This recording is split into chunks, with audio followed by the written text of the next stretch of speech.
It is Wednesday, October 5th, Mike Pence versus Tim Kaine in their first and only face-off. And it was a fiery vice presidential debate where nothing was left unsaid. Good morning to you. You are watching an early edition of Fox and Friends First on this Wednesday morning. Nice to have you back with us. Good to be back. And everyone at home as well. I'm Heather Childers. Good morning. I'm Abby Hustle. Thanks for starting your day with us. It is an early one here at 4 a.m. on the East Coast. So both Governor Mike Pence and Senator Tim Kaine pushing policies and playing defense. We trust Hillary Clinton as president and commander-in-chief, but the thought of Donald Trump as commander-in-chief scares us to death. Ronald Reagan said a nation without borders is not a nation. Donald Trump is committed to restoring the borders of this nation, so, Governor, securing our how nation, would these millions of undocumented... On the economy, there's a fundamental choice for the American electorate. Do you want a you're hired president in Hillary Clinton, or do you want a you're fired president in Donald Trump? I think that's not such a hard choice. Under this past administration, of which Hillary Clinton was a part, we've almost doubled the national debt. Is atrocious. Even former President Bill Clinton calls Obamacare a crazy plan. But Hillary Clinton and Tim Kaine want to build on Obamacare. I come from a state that works. I still finished my term with $2 billion in the bank. That's a little bit different than when Senator Kaine was governor here in Virginia. To beat terrorism, there's only one candidate who can do it, and it's Hillary Clinton. She worked to deal with the Russians to reduce their chemical weapons stockpile. She worked a tough negotiation with nations around the world to eliminate the Iranian nuclear weapons program without firing a shot. America is less safe today than it was the day that Barack Obama became president of the United States. It's absolutely inarguable. We've weakened America's place in the world. It's been a combination of factors, but mostly it's been a lack of leadership. Immigration. There's two plans on the table. Hillary and I believe in comprehensive immigration reform. Donald Trump believes in deportation nation.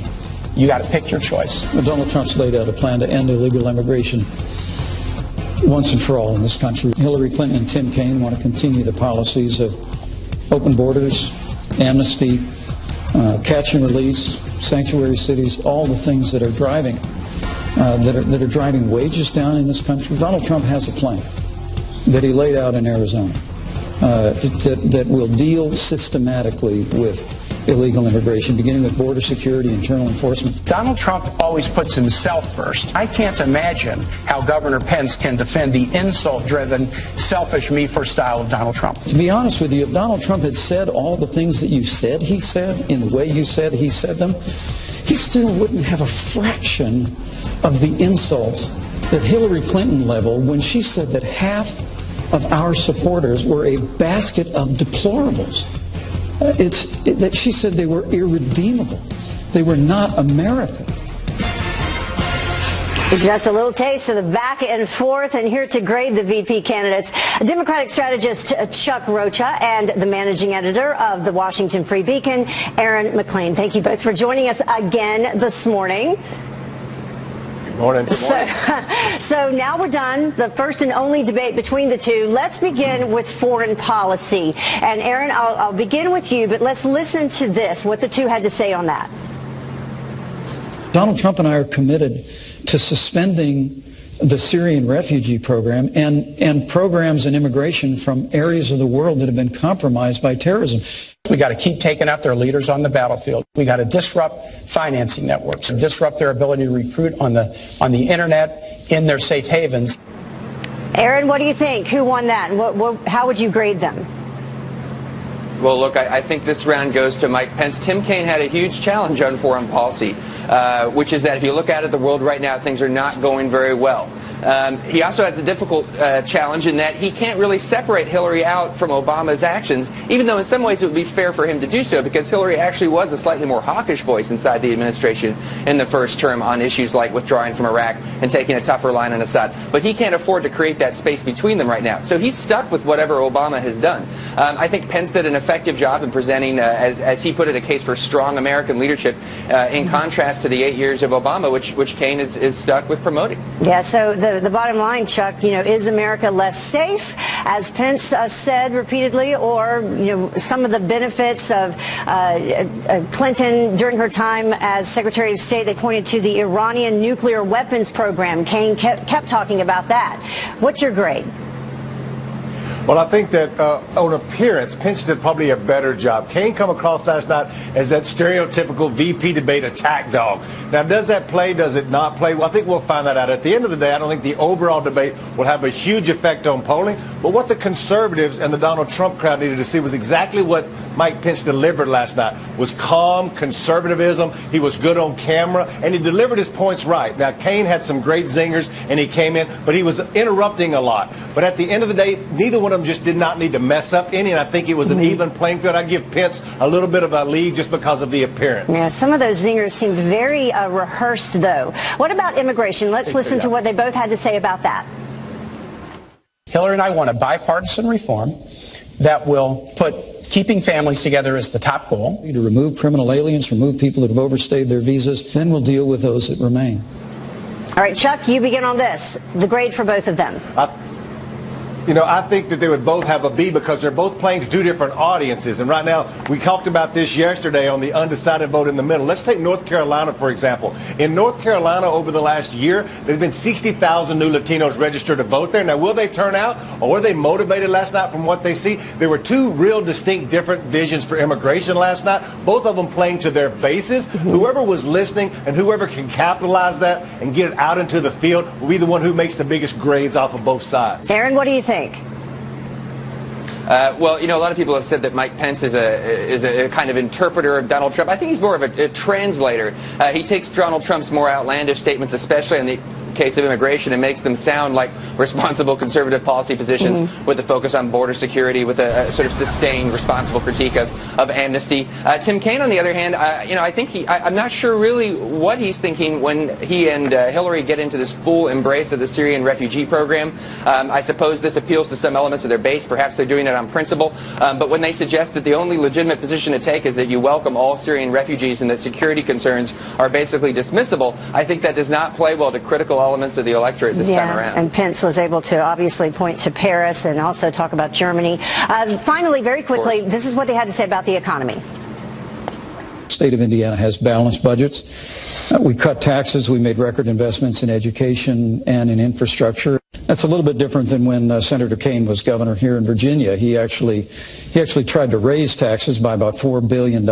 I'm proud because her vision of stronger together, building an economy that works for all, not just those at the top, being safe in the world, not only with a strong military.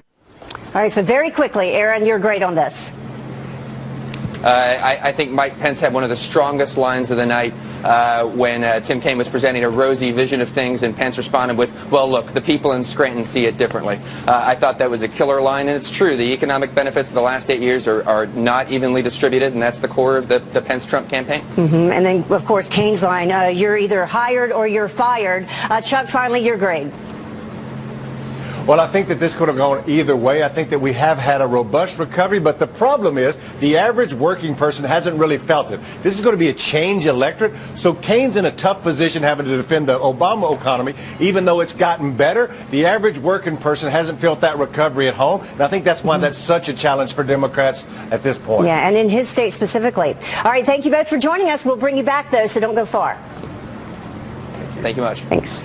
All right, off the rails, Tim Kaine trampling all over Mike Pence last night, interrupting and insulting the Indiana governor at every turn. Let me finish a sentence. Until he meets some his focus group. Because $20,000 portrait of Donald Trump. 10 cents on the dollars. You are Donald Trump's apprentice. Let me talk about this Senator, issue I think I'm still on my time. Many are now asking, where in the world was the moderator? Kristen Fisher is live in Washington with the reaction on this. Abby. Kristen, good morning. Abby, I'm so sorry to interrupt, but I just can't help myself after watching last night's debate. Tim Kaine interrupted Mike Pence more than 70 times, to the point where on several occasions, as you guys just heard, you could barely understand what the two candidates were saying. Now, at that point, it becomes the moderator's responsibility to try to rein it in. In this case, the moderator was Elaine Quijano from CBS News. But as you're about to see, she lost control at the very beginning of the debate and never got it back. Governor, this is Senator Kaine's 2 minutes, please. Yeah, that's right. So now we're even. Senator, I think I'm still on my time. Well, I think, isn't this a discussion? This is our open discussion. Let's talk about the state of the world. Gentlemen, if you can't meet the Nixon standard, the people at home cannot understand either one of you when you speak over each other. Governor, I will give you 30 seconds to respond because I know you want to, but again, I would remind you both this was about North Korea. Now, another complaint about the moderator has been that she was guilty of her own one-sided interruptions. She repeatedly tried to cut off Pence, while then giving Kaine free rein to interrupt as much as he liked. Elaine Gahano, the moderator from CBS, let this careen utterly out of control. Tim Kaine interrupting Mike Pence far more often without much admonition from the moderator. Now, our brain room is still working on the final numbers, but so far the tally is at 77 interruptions for Kaine, 58 for Pence, and most of Pence's interruptions were in response to Kaine. So, Heather, for anyone who thought that this debate was going to be boring, they were sorely mistaken. Certainly was not. You had three people at moments all talking over each other. It was quite frustrating.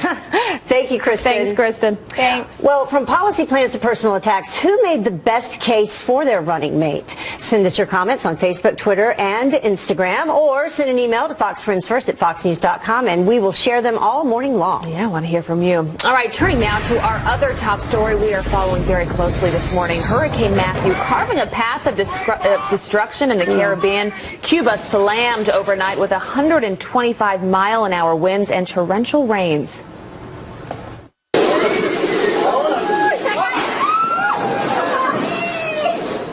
The United States now bracing for impact. South Carolina Governor Nikki Haley ordering more than 1 million people to evacuate. President Obama even canceling today's trip to Florida as states of emergency are declared across the southeast. And as millions take cover on land, the U.S. Navy is answering the call for help. 3 ships deploying to Haiti, one of the areas that was hit the hardest so far. Janice Dean is live in the Weather Center with the latest on the storm's path. Really hard to know where this is going, Janice. You're absolutely right. We're going to have to watch each and every track from the National Hurricane Center, and our brand new track will come out a little bit before 5 a.m., and that's going to give us the coordinates on this storm, where they think we are going to have perhaps a landfall, maybe across Florida or the Carolinas. But right now, what we do know is that this is a strong Category 3 storm, 125-mile-per-hour sustained winds, and it's about to make impact on the Bahamas, perhaps as a strengthening storm again. So let's look at the timeline. Wednesday and into Thursday, coming very close to the east coast of Florida, coming very close to Georgia, as well as the Carolinas, and we'll have to see what happens after that. There is some indications that the northeast might be out of the cone, but we'll have to wait and see. The tropical models that we look at when we make that cone of uncertainty for you guys, this is what we're dealing with. So Category 3 storm, we think it's going to strengthen as it moves over the Bahamas. Again, too close for comfort across Florida, as well as Georgia and the Carolinas. So all interests along the southeast coast need to be monitoring their local officials, their local weather forecasts, and of course we'll keep you posted. Here's the GFS model. Through the Bahamas, close to the Florida coastline. Does it make a landfall? Does it hug the coast? Does it come close to the Carolinas? Does it come close to Georgia? These are all questions I know everyone needs answers to, and hopefully we will have them today. But of course, the bottom line is you need to listen to your local officials. If they tell you to evacuate, you need to do so, because this is going to be a dangerous storm. The U.S. has not been hit with a Category 3 or higher in 10 years, and I'm worried that people might be complacent. So we'll keep you posted. I was talking to some friends, I'm from the Carolinas, and they were evacuating Charleston. Yep. They know it well last night. And then Hugo is all I got to say.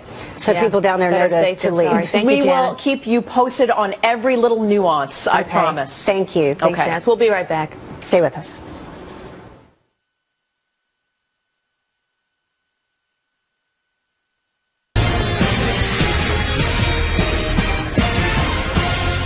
Welcome back. So last night, the vice presidential nominees clashing on everything from immigration to foreign policy. But did they get their facts straight? Here to fact check the debate, Alexis Levinson from the National Review. Thank you for getting up early with us this morning. Good morning. Great to be here. Well, let's begin with this. Fact check this. This is Kaine saying that Clinton eliminated the Iranian nuclear weapons program. Listen. She worked a tough negotiation with nations around the world to eliminate the Iranian nuclear weapons program without firing a shot. He brought this up repeatedly. True or false? Not quite true. The Iran deal did not actually eliminate Iran's nuclear program. It did, it drew down their uranium stores. It did make significant kind of cuts to it, but it didn't eliminate it altogether. And it happened after Clinton had already left her post as Secretary of State. So I think what Kaine was referring to was that she helped negotiate the sanctions that pressured Iran to come to the negotiating table for that agreement to be reached. But she technically wasn't still there when it actually came about. Yeah, not quite accurate. Okay, let's move on to this one. So Kaine says Trump will deport 16 million people. Let's listen to that. Donald Trump believes in deportation nation. They want to go house to house and kick out 16 million people. And I cannot believe it's not. So true or false there, Alexis? So true. He has said this on Donald Trump has said this on multiple occasions that he wants to deport everybody. He doesn't necessarily give a plan. He just says, no, we're going to get rid of them. Kaine did technically bring this up as coming in the Donald Trump's Phoenix speech, in which he really focused on immigration and laid out a clear plan. And he didn't quite say that in that speech, but he has said it multiple other times. He has. We actually have a shot of Trump saying that very thing. Can we play that? Anyone who has entered the United States illegally is subject to deportation. That is what it means to have laws and to have a country. Otherwise, we don't have a country. There you have it. He said that before, and he stayed pretty consistent on that. Yes. Yeah, and that was just in August. He had a brief detour, but... Yeah, a brief, but, yeah. All right, so finally, fact check this. This is where Pence says that the Clinton Foundation accepted foreign donations while Clinton was Secretary of State. There's a reason why people question the trustworthiness of Hillary Clinton. I mean, the reality is when she was Secretary of State, Senator, come on. She had a Clinton Foundation accepting contributions from foreign governments. True or false? So it did, the Clinton Foundation did take donations from foreign donors. The AP reported that she actually met with some of the people that donated money to her campaign, which gave a perception of pay for play. Clinton campaign has pushed back and said these are people she would have met with as Secretary of State anyways, so maybe more of a perception problem than an actual pay for play problem, but certainly Donald Trump would like to make this an issue. Yeah, and giving them access, and then also we just saw Bill Clinton there, former President Bill Clinton, and he was able to deliver a lot of speeches and get paid some big money for that as well. Absolutely. Alexis, thanks for bringing us down this morning. Appreciate you being here. Thank you. Thanks. All right, the time is now 20 minutes after the hour. From the debate stage to the spin room. I hope that Tim Kaine was promised some kind of fabulous prize every time he vomited out the string of talking points and canned responses. Well, the best moments behind the scenes when we take you inside the spin room.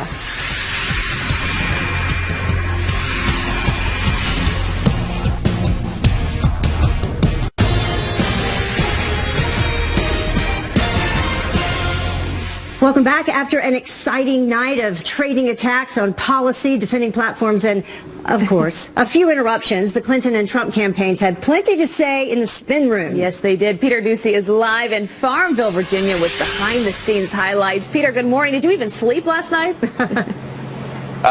Slept a little bit. Just a couple hours, that's all I need. But it was interesting after the debate because the Trump campaign thinks that the events that transpired pulled back the curtain on a major double standard, and they're calling Tim Kaine out now for the way that he presented himself. It was shocking even to those who don't really care for him. I mean, Tim Kaine spent all of his time interrupting and actually ignoring the moderator, a female moderator. I'd like to remind the left who loves to throw around words like sexist and unhinged.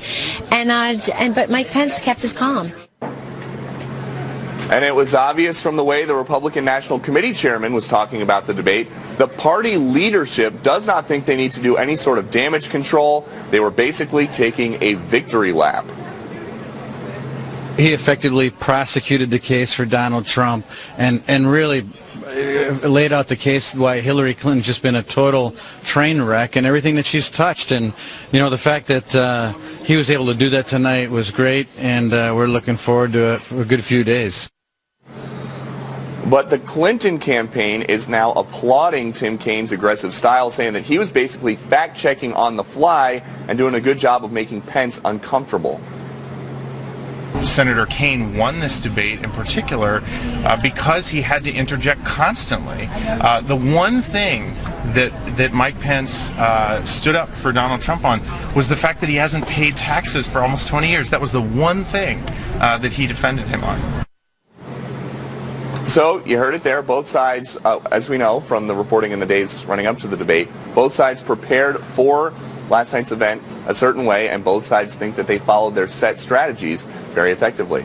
Back to you in New York. Yeah, they both had such different temperament though last night. Definitely. All right, Peter, thank you. Thanks. Well, the time is now 26 minutes after the top of the hour, and the VP nominees in their first and only face-off, and no shortage of insults. You are Donald Trump's apprentice. I appreciated the "you're hired, you're fired" thing, Senator. You used that a whole lot. I'm just saying facts about your running mate. Just trying to keep up with the insult-driven campaign on the other side of the table. I need to ask. Well, so did we hear enough policy, or were they too busy playing defense? Our political panel is on deck for a fair and balanced debate live from Farmville, Virginia. And what do Tim Kaine and Batman have in common? Ask Donald Trump, the Republican nominee, not on stage, but still in the spotlight last night. His live Twitter storm during the VP debate is lighting up social media. Earlier this evening, you may have seen, though you probably didn't, the vice presidential debate between Tim Kaine and Mike Pence, two mild-mannered and well-groomed men selected by Hillary Clinton and Donald Trump to make you hate them less. And what a matchup it was. It was like watching a glass of whole milk do battle with a jar of low-calorie mayonnaise.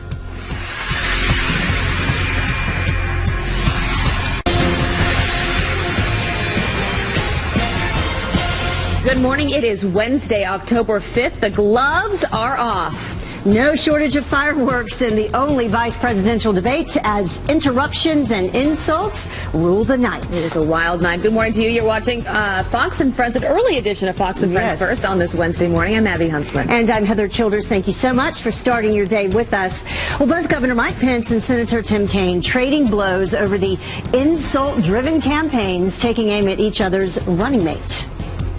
Intelligence surge is two things, Elaine. It's two things. It's first, dramatically expanding our intelligence capacities by hiring great professionals. The second piece of this is really, really important.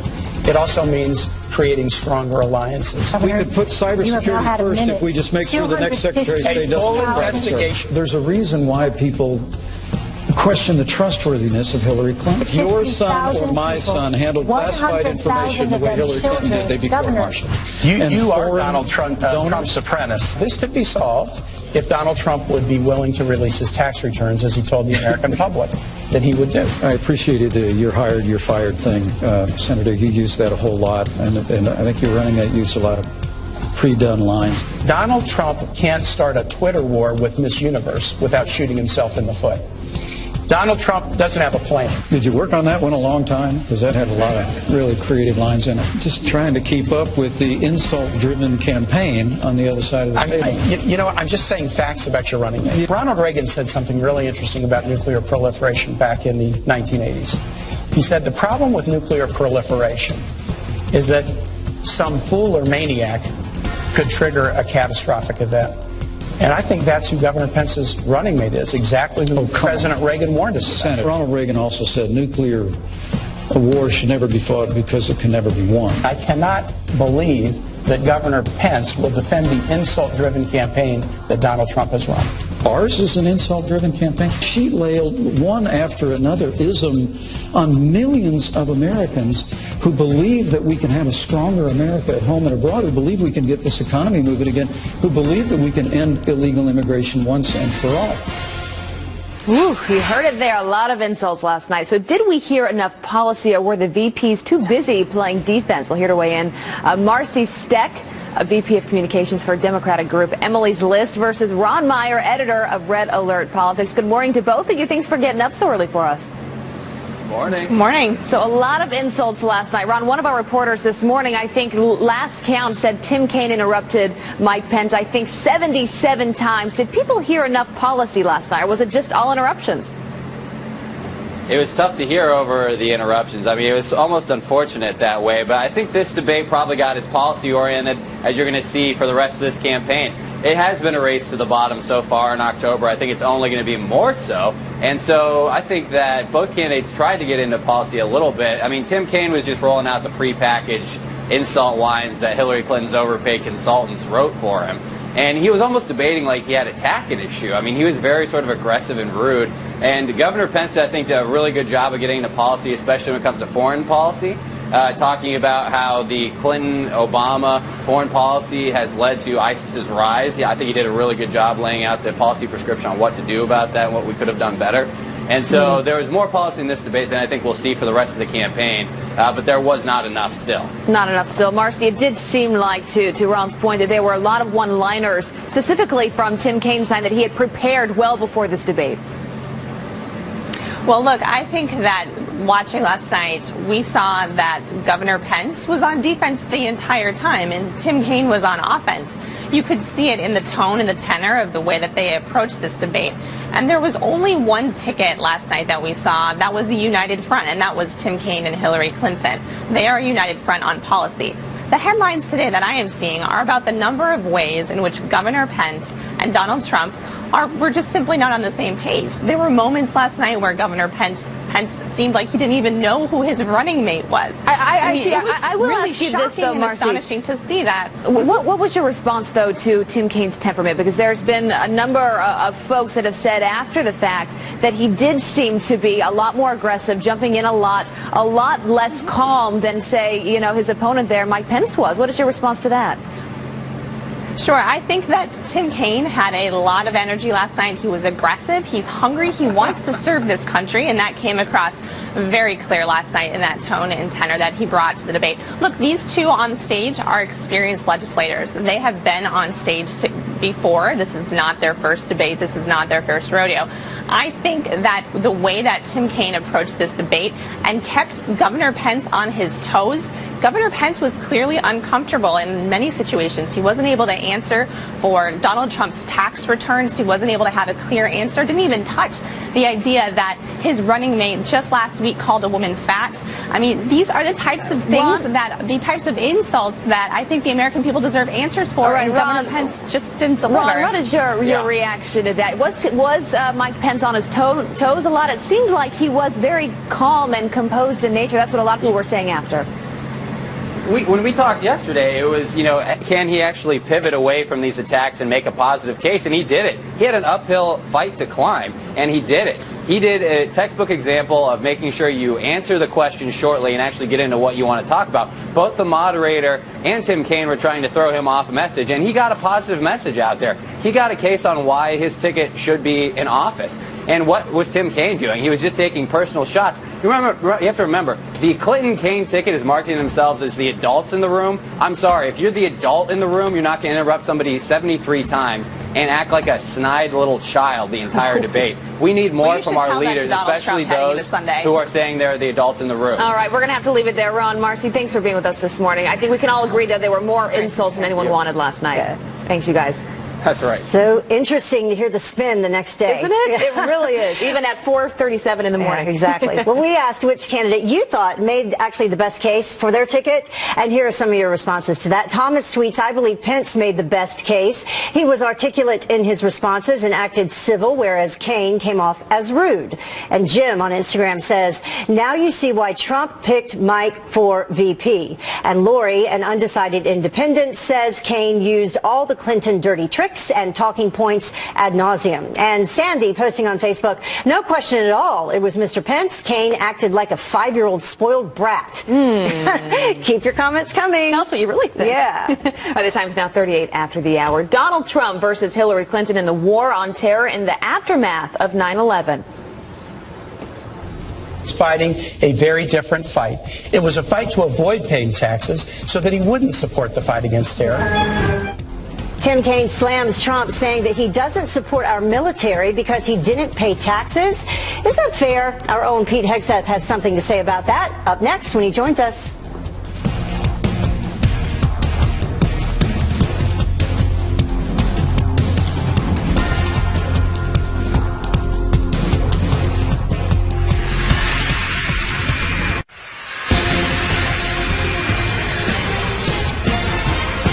In the only VP debate of the campaign cycle, Tim Kaine attacked Donald Trump over his taxes over and over, even going so far as accusing Trump of shortchanging our troops during 9/11. Listen. Governor Pence just said that Donald Trump will rebuild the military. No, he won't. Donald Trump is avoiding paying taxes. The New York Times story suggested that he probably didn't pay taxes for about 18 years starting in 1995. Those years included the years of 9/11. Hillary Clinton went to Washington to get funds to rebuild her city and protect first responders, but Donald Trump was fighting a very different fight. It was a fight to avoid paying taxes so that he wouldn't support the fight against terror. But is that a fair argument? Joining us now to discuss, Fox News contributor Pete Hegseth. Pete, watching that back in the split screen and looking at Mike Pence's face when he's making that comment, I think says it all. Oh, it really does. I mean, that was an absolute political sideswipe with no rationale other than Donald Trump is an evil person because when he lost money, he wrote it off going forward, or that's what they presume. And Hillary Clinton is lauded as someone who went to Washington to get more money. Listen, everyone supports reacting to the 9/11 attacks in every way possible, including Donald Trump. But this is an example of where he wanted to use anything to get at the taxes, and they want to tie it to 9/11. I don't think it's effective at all. Yeah, I mean, he tried to tie it to 9/11. He tried to tie it to Russia. He tried to tie it to Aleppo. He tried to tie it to North Korea. Here's what Pence had to say defending Trump. Well, first and foremost, Donald Trump supports our troops. Donald Trump supports our veterans. He won't pay taxes. Donald Trump has paid all the taxes that he's... Do you not take deductions? Gentlemen, this is about Syria. I'd like to ask the honestly, Senator, it is about our troops. I understand why you want to change it. I understand why you want to change the subject. I understand why you want to change the subject. You know, as I was watching this, Pete, I thought, you know, he's been given some talking points. He was told you have to get that in, and so he tried every chance that he had. I want to ask Tim Kaine if he's ever voluntarily paid a little bit more because he loves the troops so much, or paid a little bit more because he loves the vets so much. It's ultimately an absurd argument, and I think they feel like there's a political vulnerability, so they're going to keep going at it, and they'll tie. I mean, it's the classic: don't answer the question, pivot. Don't answer the question, pivot. Which is why I think that approach was not as effective as Mike Pence, who answered questions and answered them in a way that was grounded in kind of reality and national security and foreign policy. But do you think that it was because he really couldn't speak to anything in terms of foreign policy, factually, that Hillary Clinton was able to establish?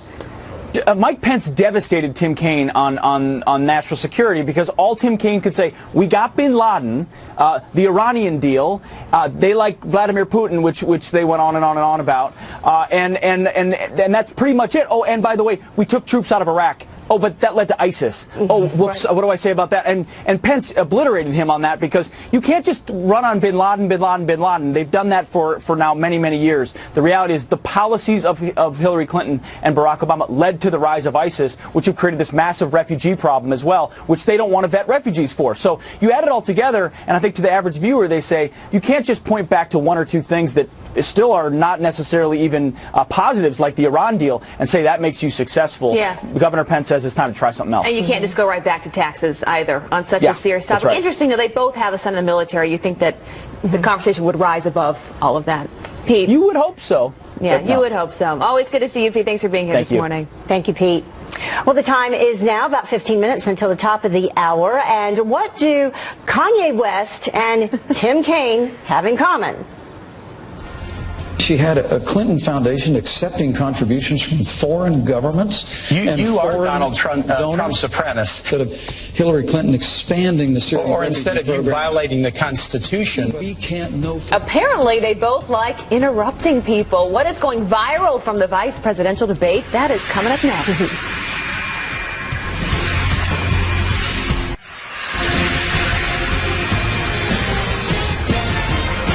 Donald Trump not on the debate stage, but still managing to share the spotlight with his running mate, Governor Mike Pence. Here with what's going viral from the first and the only vice presidential debate. Fox News headlines, 24/7, Sirius XM Radio, Carly Shimkus. Good morning. Never a dull moment on the Twitterverse. No, and you know what? A lot of people assumed that this was kind of a boring debate because it was the vice presidential one. It wasn't the real heavy hitters.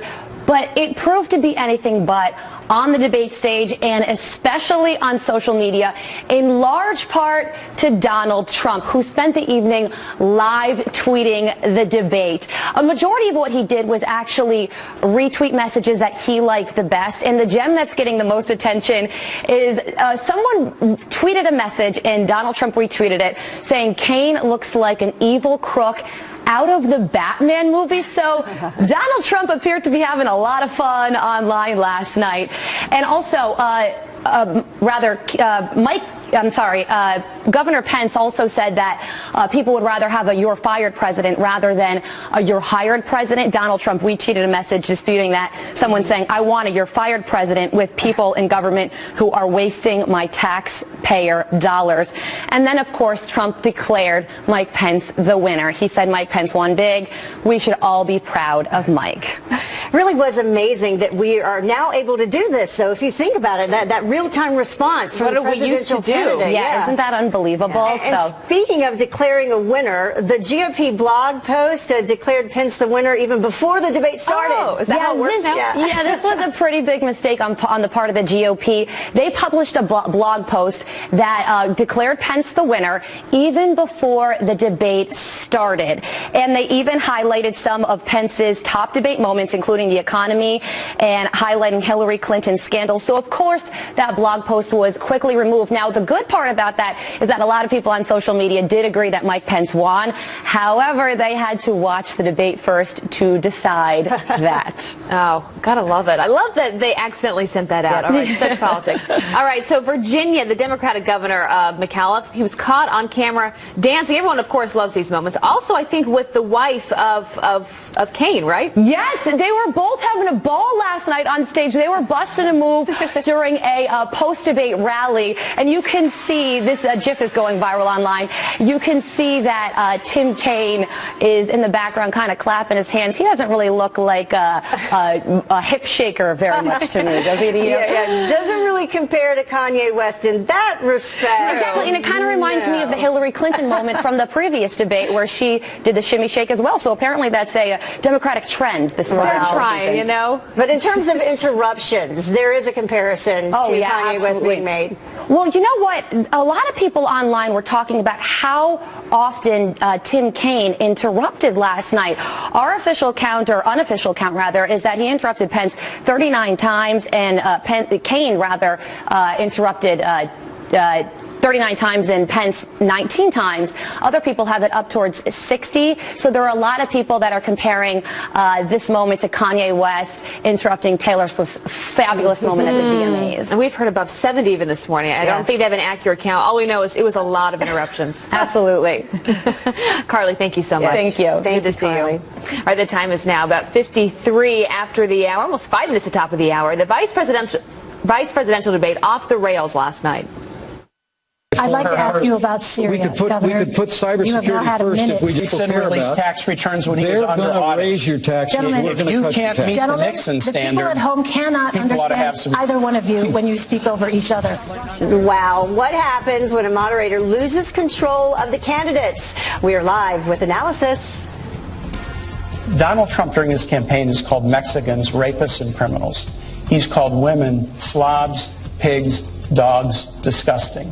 I don't like saying that in front of my wife and my mother. Ooh, so there was also that. What do the voters think about Tim Kaine calling out Donald Trump? We are putting it to the dial test. Our live team coverage continues next.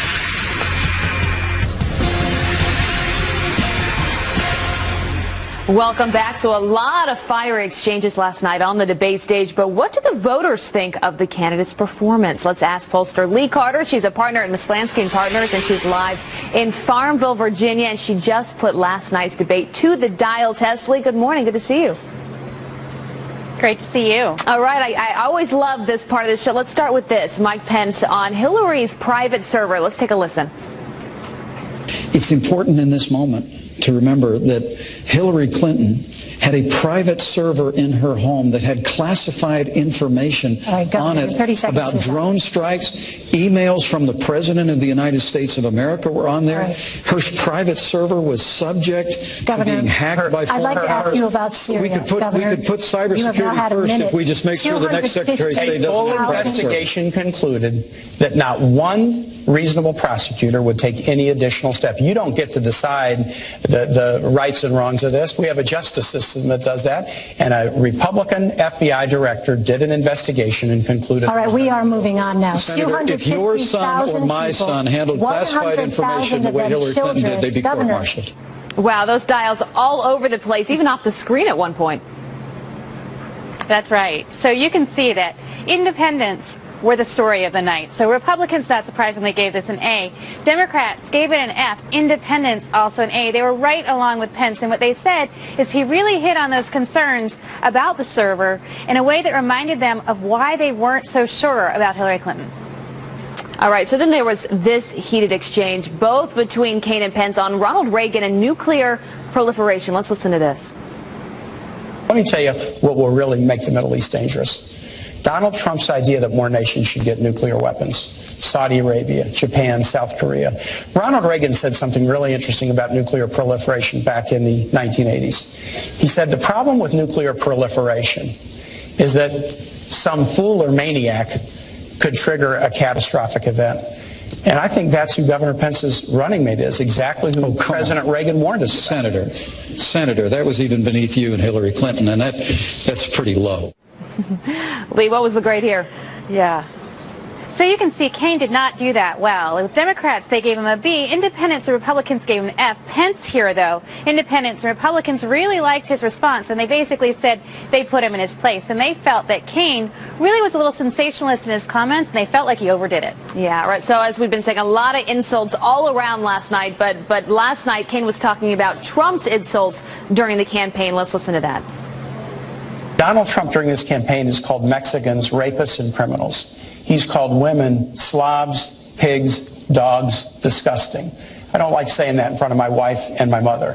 If you want to have a society where people are respected and respect laws, you can't have somebody at the top who demeans every group that he talks about. And I cannot believe that Governor Pence will defend the insult-driven campaign that Donald Trump has run. Democrats seem to love that. Republicans seem to hate it. That's right. Democrats gave it an A. Independents, though, look at those independents. So important. Independents and Republicans both gave this an A. What they said was that these sounded like prepared sound bites, but they were taken way out of context. Yeah, you're right. Independents is exactly where we should be looking. So speaking of insults, Mike Pence on Hillary's comment of the basket of deplorables. Here's what he said last night on that. He says ours is an insult-driven campaign. Did you all just hear that? Ours is an insult-driven campaign. I mean, to be honest with you, if Donald Trump had said all the things that you said he said in the way you said he said them, he still wouldn't have a fraction of the insults that Hillary Clinton leveled when she said that half of our supporters were a basket of deplorables. She said they were irredeemable. They were not America. I mean, it's extraordinary. Speaking of independents, they seem to love that moment. They sure did. Republicans and independents both gave this an A, while Democrats gave it an F. There's a lot of folks out there saying that Pence did not do a good enough job defending Donald Trump. Independents completely disagreed, and what they said is many of these comments that Donald Trump has made were completely neutralized, and they felt it was a fair point that Hillary is playing just as dirty as Donald Trump. So interesting. Love these dial tests. Lee Carter, good to see you this morning. Thanks for being here. We tried to make a point and got interrupted. Well, the time now is about 18 minutes after the top of the hour, and Donald Trump versus Hillary Clinton in the war on terror in the aftermath of 9/11. Donald Trump was fighting a very different fight. It was a fight to avoid paying taxes so that he wouldn't support the fight against terror. Well, Tim Kaine slamming Trump, saying that he does not support our military because he didn't pay taxes. Is that fair? Our own Pete Hegseth has something to say about that, and he joins us up next. I also saw that a writer for Politico is saying this is the week that will decide the election. Americans are furious. They're like, you mean I paid attention for the last 65 weeks for nothing? This is the week?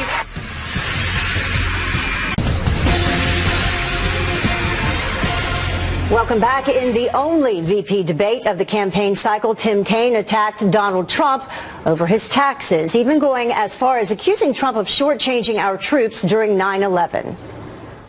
Governor Pence just said that Donald Trump will rebuild the military. No, he won't.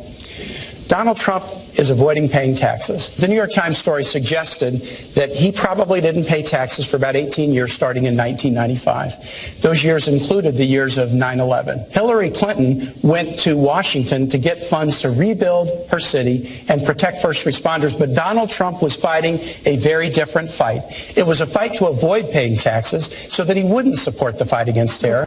But is that a fair argument? Joining us now to discuss, Fox News contributor Pete Hegseth. Pete, as I said earlier, that split screen says it all in Mike Pence's face. How much of a stretch is this? Oh, it's a huge stretch. I mean, Donald Trump's not going to rebuild the military because he didn't pay taxes, because I got one tax return. I mean, when you think about the absurdity of that argument, clearly they had a trigger when they said, when they say this, you say that, and then put the cherry on top by, let's tie it to 9/11. But if you want to, everyone tries to tie to 9/11. You want to step back about 9/11. Let's look at who still lives in a 9/11 mindset. And I think that's the narrative of this election cycle. Are we going to call it radical Islamic terrorism and take it on, or are we going to brush past it? They're trying to win cheap political points, and that's exactly what this was. Yeah, and speaking of when he says this, you say that, it seemed to go back to taxes over and over when it came to foreign policy. In terms of Aleppo, he talked about Donald Trump's taxes. In terms of Russia, North Korea as well. So is it because they really just didn't have any positive points to make that Hillary Clinton had accomplished? Well, I think that's exactly right. Mike Pence said it very well, a very Reagan-esque line. You know, are we safer now than we were 7 years ago? I mean, do we feel like the world is more secure? Do we feel like America's standing is higher, that American leadership is where we want it to be? And everyone has to say no. And when you look at that, it's because of the carnage of the policies of a red line we didn't enforce, of a status of forces agreement we didn't sign, and a residual force we didn't keep that led to the rise of ISIS, a disastrous Russian reset. All of these are Hillary Clinton, Barack Obama policies that have made the world less secure, and they've got nothing to defend there. Well, that's a good point. I think that's what voters are wanting to hear right now versus Donald Trump's taxes on 9/11. That's what people are caring about.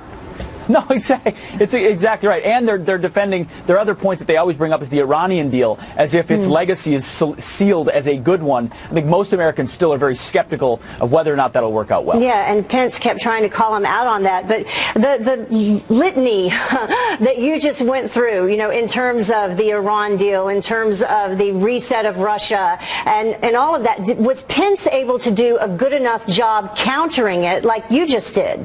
I thought he did a nice job. I mean, he's more plain spoken, very earnest. I think that comes off well, and he made the straightforward argument that when you don't sign a status of forces agreement, you don't finish what you've started, you lead to more problems. That it's not just Al Qaeda, this is ISIS we're facing now, and your policies led to it. So he did a nice job, I think, on that particular angle, making the case that the policies of this administration are responsible for instability. Yeah, and that's what the voters care about right now. Yeah, right now we have ISIS. Yeah, Pete, always and good refugees, to see. all of that. Good to see you. Very true. Thanks, you. Pete. He does a good job breaking it down for us. Just saying, maybe he should have been on that debate. Yeah, exactly. Well, the time now is 26 minutes after the top of the hour, and the VP nominees in their first and only face-off, no shortage of insults. You are Donald Trump's supremacist. I appreciated the you're hired, you're fired thing, Senator. You used that a whole lot. I'm just saying facts about your running mate. Just trying to keep up with the insult-driven campaign on the other side of the table. So did we hear enough policy, or were they too busy playing defense? A fair and balanced debate just minutes away. Stick with us.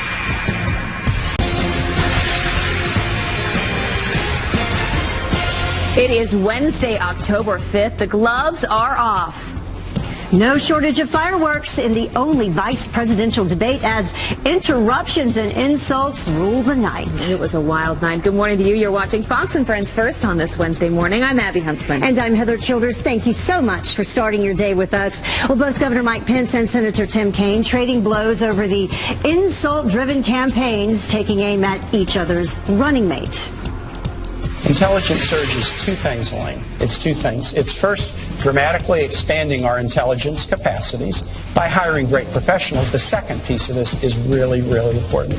It also means creating stronger alliances. We could put cybersecurity first if we just make sure the next Secretary of State doesn't investigation. There's a reason why people question the trustworthiness of Hillary Clinton. If your son or my son handled classified information the way Hillary Clinton did, they'd be court-martialed.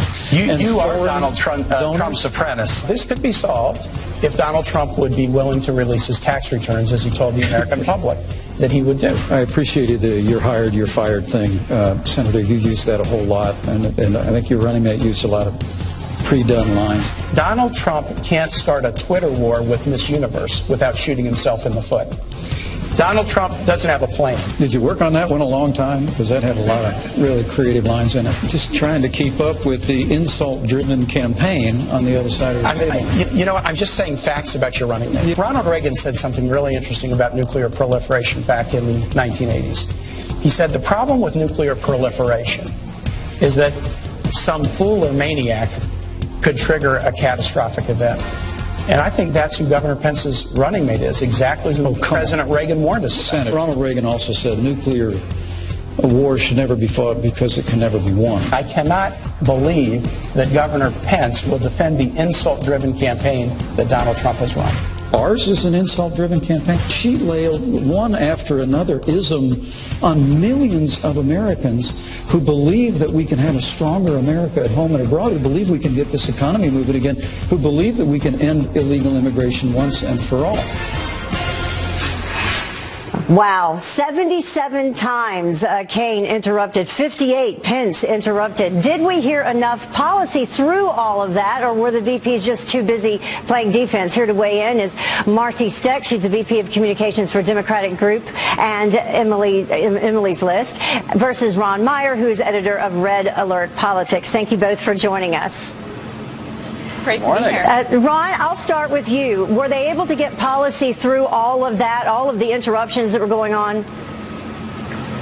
I will say to some extent yes, but overall no. I mean, the problem is that Tim Kaine, the best thing I could say is that he was an unhappy warrior, it seemed like. It almost, the best analogy I've been able to come up with is that it almost seemed like Hillary Clinton had dropped a tack into his shoe, and he was just a little bit grumpy the entire debate. And he was mostly focused on these prepackaged insults instead of getting into policy. I think Mike Pence did a really good job trying to pivot from playing defense into laying out the positive agenda, but it was tough. I will say this, the one thing the moderator did right, I think overall it was a pretty poor job, but one thing she did right was ask about Social Security and the debt. And I think both candidates sort of missed an opportunity to go into the substance of their plans and instead went back on sort of going the tit-for-tat insults. So we could have elevated the discussion a little bit more. I do think Mike Pence did a better job getting into the policy details, especially on foreign policy, than did Tim Kaine. Yeah, they were able to talk about some social issues as well. So, Marcy, what do you think? Were they able to get enough information and facts and policy through?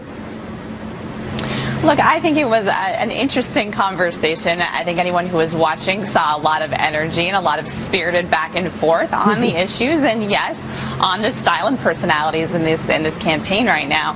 I think that Governor Pence is losing this debate because he spent way more time talking about that tone and tenor than he did actual policy, and he missed some opportunities there.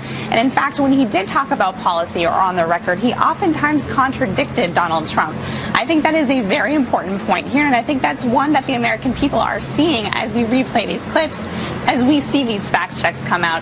Mike Pence and Donald Trump just aren't on the same page. But Marcy, you cannot deny that at every turn it seemed like that he had been told to bring up the tax returns, no matter what it had to do with Aleppo, Russia. We've been talking about this, even 9/11. Was that a wise move, or does it make Clinton's campaign look desperate? No, I think that is exactly what the American people want to know right now is why does Donald Trump and Governor Pence, why do they believe that we should be protecting a tax system that only rewards millionaires and billionaires? Donald Trump very well could not have spent a single dime paying federal income taxes for over 18 years. For all we know, that's the case. But we don't know if that is the case. To deny that. Yeah, we don't know if that is the case. His campaign has yet to deny that. In fact, they called him a genius for using that system and for doing this. But some of those same there is loopholes, one candidate, one ticket who believes that we need to change the system, and that's Hillary Clinton and Tim Kaine. I don't want to do the same thing and interrupt you. So, Ron, what do you think about that? These are some of the same loopholes that Hillary Clinton as well used in terms of a $700,000 loss that she reported, so it wasn't as large. But in terms of foreign policy, let's talk about immigration. Which camp was able to get their information and their facts through the best, do you think? Well, I think that, there's a huge dichotomy there between the two candidates, and both candidates, I think, got their points out on those issues. That was one of the areas where they got into substance about what each of them wanted to do, and it was a productive conversation for whichever side you are, however it motivates you. The interesting thing, though, throughout the whole debate beyond immigration was that, and I think that what just happened is a great example, is that right now the Clinton campaign and the operatives that are supporting it always are trying to pivot from the policy to personal attacks. And what Mike Pence did last night was pivot away from the personal attacks to policy. And that's, if Trump wants to win, that's what his campaign has to do, is pivot away from debating the personal issues and get into debating the policy about how they're going to make Americans' lives better on a day-to-day basis. If they can do that, they can have a chance in this race. And let the Democrats, let the liberals go out there and say, you know what, we're not going to talk about policy. We're going to pivot to his personal taxes or his personal this or his personal that, what he said here, what he said there. That's not what affects people's day-to-day lives. That's not what affects them getting to work and paying their bills. Yeah, we'll see if this is a sign of things to come for the next presidential debate on Sunday. Marcy and Ron, thank you both for joining us. Thank you. Thank you. All right, the time is now about 40 after the hour. Tim Kaine is singing Hillary Clinton's praises when it comes to the Iran nuclear deal. Listen.